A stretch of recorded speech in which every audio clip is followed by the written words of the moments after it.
Oliver Campbell, who was jailed for life in 1991 for the murder of a shopkeeper in London, has had his conviction quashed by the Court of Appeal. Let's talk to our correspondent, Saba Chowdhury, who's got more details on this now. Saba, it's been a long fight for him, hasn't it?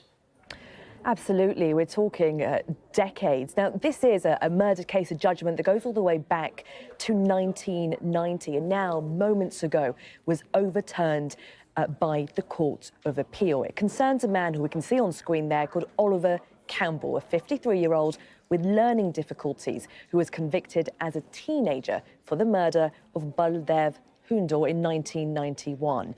Now, Baldev was shot in the back of his head in his East London off-licence. Now, at the time, Campbell confessed to the shooting, and he subsequently served 11 years in prison and then was released on licence. But since then, he's maintained his innocence, arguing that he was interviewed by police without a lawyer present, that his confession was made under police pressure and under duress.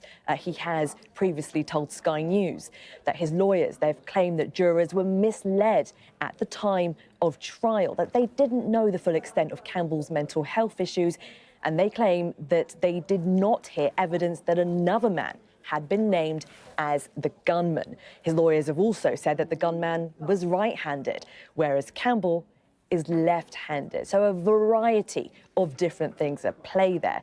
Now, ultimately, this is really good news for Oliver Campbell, who's been fighting for his innocence for 22 years now, and as we have heard, has had his convictions completely quashed. But this isn't such good news at all for the family of the victim here, who was murdered all those years ago, Baldev Hundor. The judgment from the Court of Appeal described it as a heavy blow for the victim's family, who ultimately will be left wanting answers.